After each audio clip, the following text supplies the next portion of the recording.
Hey everybody, Andrew Zimmern here, Substack, Spilled Milk, Ask Me Anything. I am really excited about today's questions. Really excited. Anne-Marie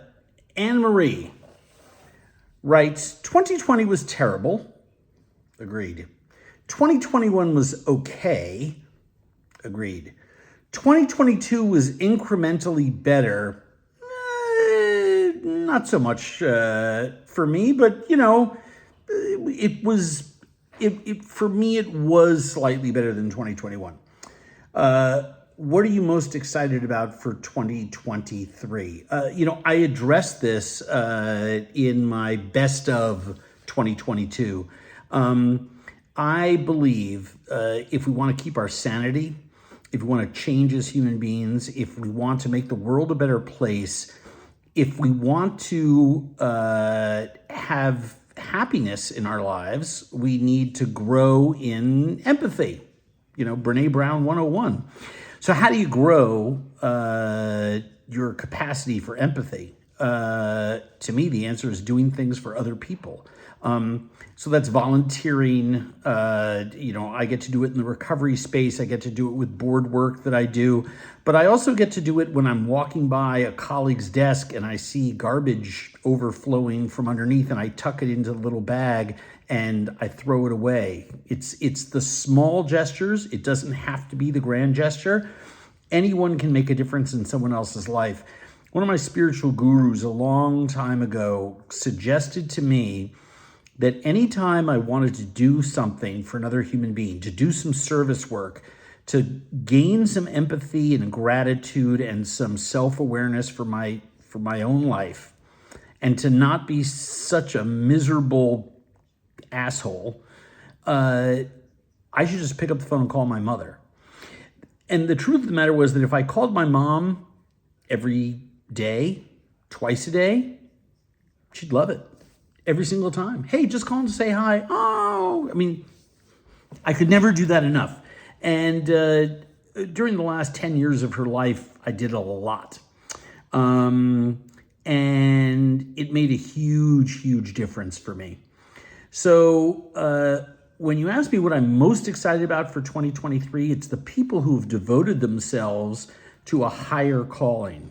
People like my friend Dan Giusti, the chef who used to be the CDC at Noma, who is now running Brigade, and a host of other people. I would encourage everyone to go into the archives and look at my Substack from Tuesday the 4th of January. We have a long list there.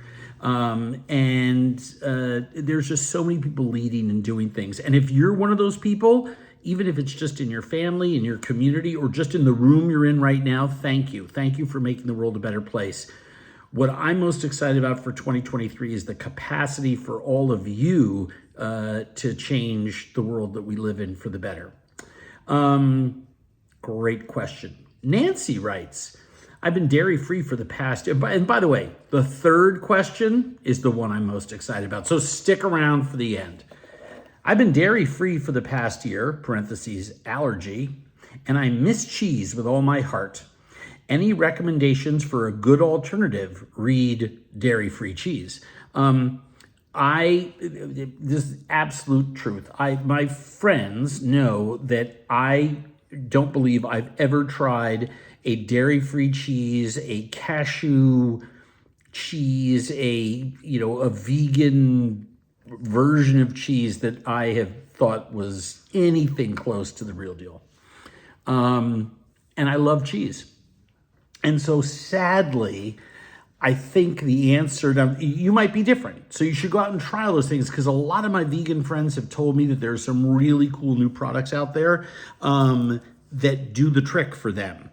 That being said, it reminds me of the time somebody came up to me and asked for a sugar-free, dairy-free, all-natural, simple, easy dessert that didn't take any time to make and was easy on the wallet. And I said, sure, grab an apple.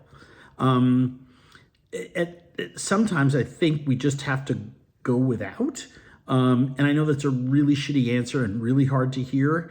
I hope that you will try a lot of these cheeses that are vegan and try cheeses and find one that works for you.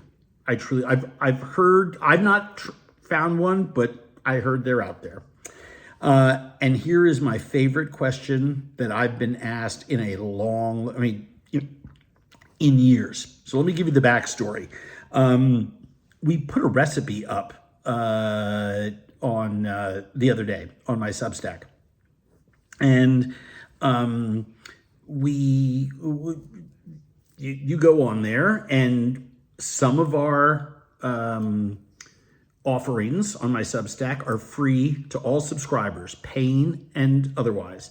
But the recipe of the week, we give you a little teaser to induce you to realize that every week there's really cool recipes that you get with video in your inbox, and that alone is worth the price of admission. So yes, we do have what's called a paywall. Now, I'll make it up 10 times a year. We have recipes that are not behind a paywall. I also have 1,000 recipes on my website, no paywall.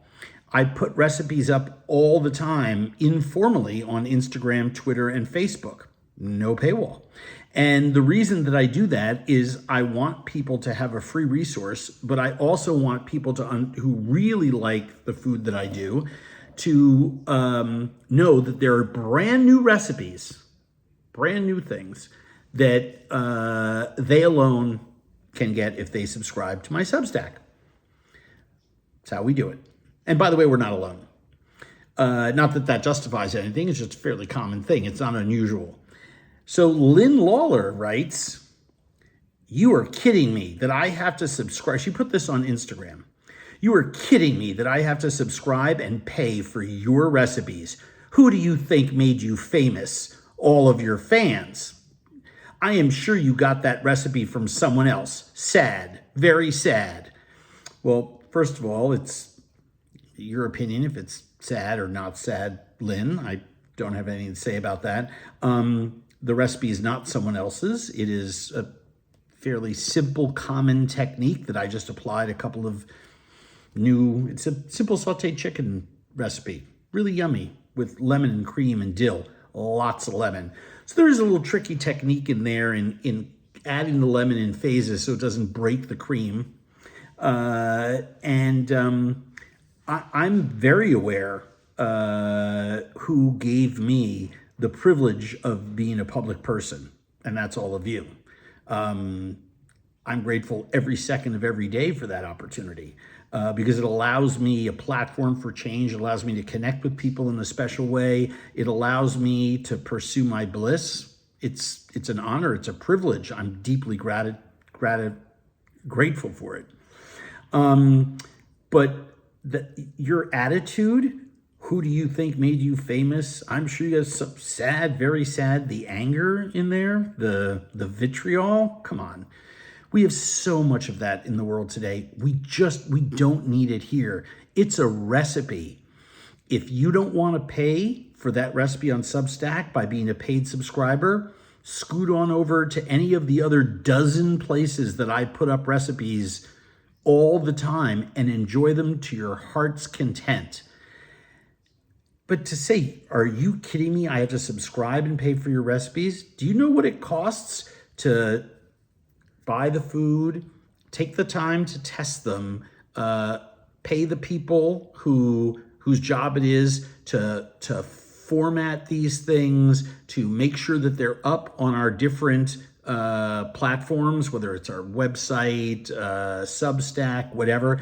There's a whole team of really hardworking, really kind people behind this who I'm so proud of, who make me look good every second of every day. And one of the ways that we pay them is by charging people for the 4 to 5 content drops a week that are the total sum of my Substack contributions.